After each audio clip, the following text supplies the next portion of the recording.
الحمدللہ والصلاۃ والسلام علی من لا نبی بعدہ فاعوذ باللہ من الشیطان الرجیم بسم اللہ الرحمن الرحیم یا بنی اسرائیل اذکروا نعمتی التی انعمت علیکم وانی فضلتکم علی العالمین صدق اللہ مولانا العظیم۔ بحمدہ تعالی ہمارا درس قرآن سورہ بقرہ کے حوالے سے جاری و ساری ہے۔ آج ہم جس موضوع کو بیان کرنے جا رہے ہیں اس کے اندر بھی رب ذوالجلال نے قوم بنی اسرائیل کے ساتھ خطاب کیا، اور اس سے اگلی آیت کے اندر معاشر کا منظر، قیامت کا منظر بیان کیا گیا ہے۔ تو ترجمے کی طرف چلتے ہیں۔ رب ذوالجلال نے قرآن کی شان میں ارشاد فرمایا، یا بنی اسرائیل اذکروا، یا بنی اسرائیل، اے اولاد یعقوب۔ یہ ہم پیچھے بیان کر چکے ہیں کہ قرآن دی شان میں جس جگہ بھی یا بنی اسرائیل آئے گا اس سے مراد قوم بنی اسرائیل یعنی اولاد یعقوب سے خطاب ہے۔ اذکروا یہ بھی پیچھے بیان ہو چکا ہے کہ اذکروا ذکر کرو، یعنی یہاں پر مراد لیا جائے گا کہ یاد کرو۔ نعمتی التی انعمت علیکم یہ بھی پیچھے بیان ہو چکا ہے کہ ان نعمتوں کو یاد کرو۔ رب ذوالجلال ارشاد فرما رہا ہے کہ جو نعمتیں ہم نے تمہیں عطا کر رکھی ہیں، یعنی کہ بنی اسرائیل میں متعدد انبیاء کا مبعوث ہونا، اور کتب اور صحائف کا نازل ہونا، اور من و سلوہ کا اترنا، اور پتھروں سے پانی کے چشمے ابلنا، یہ ساری نعمتیں اللہ تعالیٰ یاد کرا رہا ہے۔ وَأَنِّي فَضَّلْتُكُمْ عَلَى الْعَالَمِينَ رب ذوالجلال ارشاد فرما رہا ہے کہ آپ نے تمہیں فضیلت بخشی تمام جہان میں، علی العالمین تمام عالم۔ یہاں پر کلام کرتے ہیں، علمی ابحاث ہوتی ہیں یہاں پر معترض کا اعتراض ہے۔ معترض نے اعتراض کیا کہ آپ ترجمہ کر رہے ہیں کہ وَأَنِّي فَضَّلْتُكُمْ عَلَى الْعَالَمِينَ کہ ہم نے تم پر فضل کیا تمام جہان میں، سب سے زیادہ فضل تم پر کیا۔ تو اگر سب سے زیادہ فضل بنی اسرائیل پر ہوا تو فضیلت تو پھر اولاد یعقوب کی ہوئی۔ پھر اس حوالہ سے آپ یہ بھی کہتے ہیں کہ امت محمدیہ جو ہے یہ سب سے افضل ہے۔ اب یہ معترض کا اعتراض بنتا ہے کہ یہاں پر ترجمے سے تو یہی ثابت ہوا کہ سب سے فضیلت جو ہے وہ بنی اسرائیل کو ملی، اولاد یعقوب کو ملی، جبکہ آپ یہ بھی کہتے ہیں کہ سب سے افضل امت محمدیہ ہے۔ تو یہ تو تضاد پایا جا رہا ہے۔ اس کا جواب اب علماء دے رہے ہیں، مفسرین دے رہے ہیں۔ فرماتے ہیں کہ یہ جو فضیلت ہے نا، فضلتکم علی العالمین، یہ اس وقت کے مطابقت کے ساتھ جزوی طور پر ہے، کلی طور پر نہیں۔ کلی طور پر جو فضیلت ہے وہ امت محمدیہ کی۔ فرماتے ہیں کیسے؟ فرماتے ہیں کہ اس لیے کہ بنی اسرائیل سے جو قوم تھی اس سے پہلے 16 قومیں گزر چکی تھی، 16 قومیں گزر چکی تھی جن پر عذاب بھی گزر چکے ہیں، آگے آئیں گے ترجمے کے۔ تو یہ 17ویں نمبر پر آئی۔ یہاں پر جو فضلتکم علی العالمین فضیلت ان 16 قوموں پر بنی اسرائیل کو ہے، اس حوالہ سے بیان کیا۔ مطلق تمام امتوں پر نہیں، بلکہ ان سے پہلے جو گزری ہیں 16 امتیں، اس وجہ سے اس کو فضلتکم علی العالمین کہا۔ اب معترض نے اس جواب پر بھی اعتراض کر دیا۔ وہ کہتے ہیں کہ آپ یہ کہتے ہیں کہ یہ اس دور کے لیے تھا جو پچھلی امتیں تھیں ان کے لیے تھا، امت محمدیہ تو بعد میں آئی۔ تو آپ کے پاس یہ کیا دلیل ہے کہ یہ جو کلام ہے یہ فقط اس وقت پر ہی دلالت کرتا ہے، اس سے پہلے وقت پر یا بعد کے وقت پر دلالت نہیں کرتا؟ آپ کے پاس کیا دلیل ہے؟ سبحان اللہ۔ مفسرین نے جواب بڑا خوبصورت دیا۔ مفسرین فرماتے ہیں کہ کسی بھی قوم کو، کسی بھی امت کو جو فضیلت ملتی ہے وہ اس کی ذاتی فضیلت نہیں ہوتی، بلکہ وہ جس نبی کی امت ہوتی ہے اس نبی کی صدقے سے اس کی فضیلت ہوتی ہے۔ مثال کے طور پر جب ہم یہ کہتے ہیں کہ امت محمدیہ سب سے افضل ہے، تو وہ کوئی اعمال کی وجہ سے ہم نہیں کہتے کہ ان کے اعمال بہت اچھے ہیں، اس وجہ سے کہتے ہیں کہ ان کی نسبت محمد رسول اللہ صلی اللہ علیہ وسلم، یہ دلیل ہے اس کی۔ اور ایک دلیل یہ دیتے ہیں، مفسرین فرماتے ہیں کہ بنی اسرائیل جو ہے اولاد یعقوب، حضرت یعقوب سے پہلے گزرے ہیں پیارے ابراہیم۔ اب فضائل کے اعتبار سے حضرت ابراہیم افضل ہے حضرت یعقوب سے۔ اب اس پر دلیل آگے تیسرا پارہ جب شروع ہوگا، تلک الرسل فضلنا بعضهم علی بعض، کہ متعدد انبیاء کو متعدد انبیاء سے جو ہے مقامات بڑے ہیں، چند انبیاء کے مقامات کے حوالے سے چند مقامات پر انبیاء سے اگر موازنہ کیا جائے تو کچھ انبیاء کے مقامات بڑے ہیں، چند انبیاء کے مقامات ان کے مقابلے میں چھوٹے ہیں۔ تو اب پیارے ابراہیم کی جو فضیلت ہے وہ حضرت یعقوب سے افضل ہے، حالانکہ وہ پہلے گزرے، اور حضرت یعقوب کے بعد حضرت محمد صلی اللہ علیہ وسلم تشریف لائے، وہ تو پھر سب سے افضل ہے۔ تو یہ دلیل دیتے ہیں کہ حضرت یعقوب سے ایک افضل ہستی پہلے بھی گزری ہے اور سب سے بڑھ کر حضرت محمد رسول اللہ بعد میں آئی۔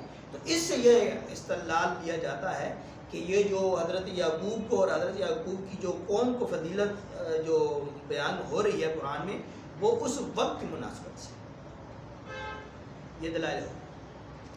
آگے جاتے ہیں، وَاتَّقُوا، پھر رب ذوالجلال نے ارشاد فرمایا وَاتَّقُوا، ڈرو، کس سے ڈرو؟ یوما، اس دن سے۔ اب یہاں پر یوما سے مراد قیامت کا دن۔ کیوں ڈرو؟ وَاتَّقُوا یوما، ڈرو قیامت کے دن سے۔ کیوں ڈرو؟ لا تجری، نہیں دیا جائے گا بدلہ، نفس عن نفس شیئا، کسی نفس کا کسی نفس سے تھوڑا بھی۔ اب اس کا یہ تو لفظی ترجمہ ہوا، اب ترجمہ یہ بنا، رب ذوالجلال ارشاد فرما رہا ہے کہ ڈرو قیامت کے دن سے کہ جس دن میں کوئی شخص دوسرے شخص کو بدلہ نہیں دے پائے۔ اب اس کی تفسیر کے اندر فرماتے ہیں کہ وہ اتنا ہولناک دن ہوگا کہ کوئی کسی کے کام نہیں آئے گا۔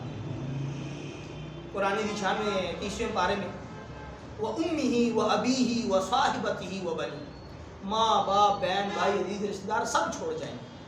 بلکہ سورہ لقمان کے اندر آیت نمبر 33 کا ترجمہ آگے آئے گا انشاءاللہ۔ سورہ لقمان آیت نمبر 33 کا اگر آپ ترجمہ دیکھیں تو اس کے اندر بھی یہی کلام ہے۔ رب الجلال نے ارشاد فرمایا ڈرو اس دن سے کہ جب بیٹا باپ کو اور باپ بیٹے کو بدلہ نہیں دے سکے گا، یعنی مدد نہیں کر سکے۔ اندازہ لگائیں اس کو۔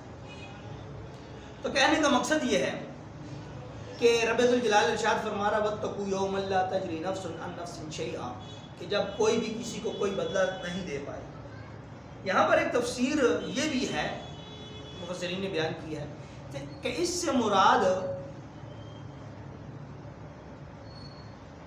یہ ہے کہ کوئی بھی کسی کا ساتھ نہیں دے گا، لیکن ہم نے یہ بھی پڑھا کہ ایک رشتہ پوری دنیا کے اندر ایک ایسا رشتہ بھی ہے جو روز معاشر کام آئے گا، اور وہ رشتہ ہے مخلص دوست کا۔ مخلص دوست ہی ہوگا کہ جو اس وقت بھی کام آئے گا۔ بلکہ احادیث مبارکہ میں آتا ہے کہ مخلص دوست جنت میں جا کر بھی اداس ہو جائے گا، وہ اپنے رب سے یہ التجا کرے گا، رب الجلال تو نے مجھے جنت تو دے دی ہے، وہ جو میرا دوست ہے، میرا ساتھی ہے، جس سے میری محبت ہے، رب الجلال جنت تو عطا کر دیا، میرا دوست بھی مجھے عطا کر دے جو دوست ہے۔ تو رب الجلال اس جنتی دوست کے صدقے سے جہنمی دوست کو دوست سے ملوا دے گا اور دونوں جنت میں اکٹھے رہیں گے۔ یہ حدیث یہاں پر اب مخلص دوست کی علامت بتاتا چلا۔ دوست وہ نہیں جو آپ کے مشکل وقت میں کام آئے، یہ بھی ایک دوستی کا ایک ہے فلسفہ، یا مشکل وقت میں آپ کے کام آ جاتا ہے یا آپ کے ساتھ وقت اچھا گزارتا ہے، نہیں، یہ بات نہیں۔ علماء کے ہاں، علماء کی تحقیق کے مطابق مخلص دوست وہ ہے، اس کی ایک ہی نشانی ہے، اور دوسری تیسری نشانی نہیں، ایک نشانی۔ وہ نشانی یہ ہے کہ مخلص دوست آپ کی آخرت کی فکر کرے۔ جو دوست آپ کی آخرت کی فکر کرے علماء کی تحقیق کے مطابق وہ مخلص دوست ہے۔ باقی اگر آپ کے 10,000 دوست بھی ہیں، وہ آپ کے دوست ہیں، وہ آپ کے ساتھ وقت گزاری کر رہے ہیں۔ اصل اور مخلص دوست کی علامت یہ ہے کہ وہ آپ کی نماز کی فکر کرے گا، آپ کی قبر کی فکر کرے گا، آپ کی آخرت کی فکر کرے گا، آپ کے اعمال، افعال و کردار کی وہ فکر کرے گا، آپ کو نیکی کی طرف راغب کرے گا، برائی سے آپ کو روکے گا، ادب کے ساتھ، محبت کے ساتھ، اخلاص کے ساتھ، درد دل کے ساتھ آپ کی آخرت کی فکر۔ یہ علماء کے نزدیک دوست سے مراد وہ ہے جو آپ کی آخرت کی فکر کرے۔ اور صوفیاء کے نزدیک، صوفیاء کہتے ہیں دوست سے مراد یہاں پر دوست نہیں ہے، کیونکہ دور حاضر کے اندر آپ نگاہ دوڑائیں، کون سا دوست ہے کہ جو کسی دوست کی آخرت کی فکر کرے؟ صوفیاء کے نزدیک دوست سے مراد مرشد ہے جو آپ کی آخرت کی فکر کرے۔ پوری دنیا کے اندر واحد ایک ہستی مرشد کی ہے، پیر کامل کی ہے، جو آپ کی آخرت کی فکر کرتا ہے، آپ کی آخرت کے لیے وہ کوشش کرتا ہے، آپ کی آخرت ٹھیک ہو جانے کے لیے راتوں کو اٹھ کر دعائیں کرتا ہے، وہ آپ کی مرشد کی ذات ہے۔ صوفیاء کے نزدیک دوست سے مراد مرشد ہے جو آخری وقت میں کام آئے گی، جس کی دوستی آخری وقت میں، جس کی صحبت، معیت اور سنگت اور رفاقت کام آنے والی ہے، وہ مرشد کی ذات ہے۔ صوفیاء کے ہاں دوست سے مراد مرشد ہے، بس وہی آپ کا دوست ہے، وہی آپ کا مرشد ہے، وہی پیر کامل ہے کہ جو آپ کی آخرت کی فکر کرے۔ جو آپ کی آخرت کی فکر نہ کرے، نہ وہ آپ کا دوست ہے، نہ وہ آپ کا ساتھی ہے، نہ وہ آپ کا رشتہ دار ہے، نہ ہی وہ کچھ ہے۔ اصل رشتہ یہی ہے جو آخرت کی فکر کرے۔ یہ قرآن کی تفسیر سے آج کے سبق میں ہم نے سیکھا کہ یہ تو وہ دن ہے، اس دن سے ڈرو، واتقوا یوما لا تجری نفس عن نفس شیئا۔ سب کو اپنے اپنے نفسوں کی پڑی ہوگی، سب کو اپنے پڑی ہوگی، کوئی کسی کے کام نہیں، حتیٰ کہ ماں باپ بھی کام نہیں آئیں گے۔ ابھی سورہ لقمان کی آیت نمبر 33 میں نے بیان اور آخری پارے میں سے بیان، وَأُمِّهِ وَأَبِيهِ وَصَاحِبَتِهِ۔ تو وہ مخلص دوست کی تلاش میں۔ آگے چلتے، آگے فرماتے ہیں کہ وَلَا يُقْبَلُ مِنْهَا شَفَاعَةٌ، اور نہیں قبول کی جائے گی کسی کی شفاعت۔ اب اس سے مفسرین فرماتے ہیں کہ اس سے مراد کفار ہیں، کہ کفار کی شفاعت نہیں ہوتی۔ اگر کہ وہ مسلمان ہے، کلمہ گو ہے، تو اس کو کسی نہ کسی کی شفاعت، کسی نہ کسی کی شفاعت مل جائے گی، رسول اللہ صلی اللہ علیہ وسلم کی شفاعت مل، نیک لوگوں کی صحبت کی شفاعت ملے، اور نیک جو اعمال کرنے والے ہوں گے وہ اپنے والدین کی شفاعت کریں گے، سچے دوست اپنے سچے دوستوں کی شفاعت کریں گے، علماء شفاعت کریں گے، شہداء، صلحاء، اولیاء، انبیاء، یہ سب شفاعت کریں گے، لیکن ولا يقبل منها شفاعہ، اور نہیں قبول کی جائے گی ان کی شفاعت۔ اس سے مراد کفار ہے کہ وہ قیامت والے دن شفاعت سے محروم ہیں۔ اور آگے چلتے، ولا يؤخذ منها عدل، اور نہیں قبول کی جائے گی اور نہیں لیا جائے گا کسی کا معاوضہ۔ اب معاوضہ ہم نے عدل کا جو جملہ یہاں پر صیغہ ہے عدل، اس کا معنی ہم نے معاوضہ کیا کہ کسی کے معاوضے کے بدلے میں بھی ان کو شفاعت یا جنت نہیں مل پائے گی۔ مثال یہاں پر دیتے ہیں، یہ کہتے ہیں کہ کافر جو ہے نا، کافر وہ دنیا میں جتنے بھی نیک اعمال کر لے، شفاعت اس کو نہیں ملے، جنت اس کو نہیں، چونکہ اس نے کلمہ نہیں۔ اب ہمارے ہاں سادے لوگ کہتے ہیں جی ہم سے تو پہلے یہ انگریز لوگ دنیا میں چلے جائیں گے، کفار چلے، یہ بڑے نیک ہیں، یہ بڑے اچھے اعمال کرتے ہیں، تو یہ غلط جملہ ہے، یہ نص قرآنی کا انکار ہے۔ قرآن کہتا ہے کہ کفار کسی حالت میں بھی نہیں جائیں گے، شفاعت حاصل نہیں ہوگی، شفاعت تو شفاعت حاصل نہیں ہوگی، ولا یؤخذ منها عدل، اور ان سے کسی معاوضے کے بدلے پر بھی، کسی نیک عمل کے بدلے پر بھی اس کی شفاعت نہیں ہوگی۔ یہاں تک کہ مفسرین نے کہا کہ اگر کوئی غیر مسلم اس پوری دنیا کی جتنا سونا صدقہ کر دے، پھر بھی وہ معاوضہ نہیں بن پائے گا اس کی شفاعت۔ یہاں پر عدل پر بات کرتے ہیں، یہ جو لفظ ہم نے استعمال کیا صیغہ ہے عدل۔ حضرت علی رضی اللہ تعالیٰ عنہ کی تحقیق کے مطابق وہ فرماتے ہیں یہ شفاعت اور عدل، یہ جو اس آیت میں دو لفظ استعمال ہوئے، شفاعت سے مراد حضرت علی لیتے ہیں نفل، اور عدل سے مراد لیتے ہیں فرض۔ یہ قول حضرت علی کا ملتا ہے تفاسیر، لیکن عدل سے ہم نے معاوضہ اس لیے لیا چونکہ حدیث کے اندر ہے، رسول اللہ صلی اللہ علیہ وسلم نے سوال یا رسول اللہ عدل کیا ہے؟ تو رسول اللہ صلی اللہ علیہ وسلم نے فرمایا کہ عدل سے مراد معاوضہ ہے، کہ رب الجلال قیامت کے دن عدل کرے، معاوضہ دے دے، نیک اعمال کرنے والوں کو معاوضہ نیک دے دے، برے اعمال کرنے والوں کو معاوضہ برا دے دے۔ یہاں پر میاں صاحب کا شعر یاد آ گیا، میاں صاحب نے بھی اپنے شعر کے اندر عدل سے مراد معاوضہ لیا ہے۔ میاں صاحب فرماتے ہیں عدل کریں تا تھر تھر کما اچھیاں شانہ والے، فضل کرے تے بخشے جاؤں میں ورگے مقالے۔ اب میاں صاحب چونکہ خود عالم تھے، وہ جانتے ہیں، وہ تفسیر کے مطالعہ کرنے والے لوگ تھے، ان کو پتہ تھا کہ قرآن کے اندر عدل سے مراد معاوضہ ہوتا ہے، اور میاں صاحب نے اپنے شعر کے اندر بھی عدل سے مراد معاوضہ لیا کہ عدل کرے تا تھر تھر کما اونچیاں شانہ والے۔ اگر رب نے عدل کر لیا، معاوضہ پورے کا پورا دیا، تو پھر تو بڑے بڑی شان والے بھی وہاں پر کام بھی جائیں گے، لیکن فضل کرے تا بخشے جاون میں، تو عدل سے مراد قرآن میں معاوضہ ہے۔ آگے رب الجلال نے ارشاد فرمایا وَلَا هُمْ يُنْصَرُونَ، اور ان کی مدد نہیں کی جائے گی۔ يُنْصَرُونَ یعنی ان کی نصرت نہیں کی جائے، نصرت سے مراد يُنْصَرُونَ مدد نہیں کی جائے گی، کہ کسی بھی حوالہ سے کفار کی مدد نہیں ہو پائے، چاہے وہ جتنے نیک اعمال لے آئیں، چونکہ انہوں نے رسول اللہ صلی اللہ علیہ وسلم کی ذات مبارکہ کی جو کلمہ ہے وہ نہیں پڑھا، آپ کی شان بلند نہیں کی، تو ان کو کسی حالت میں بھی چھپا نہیں۔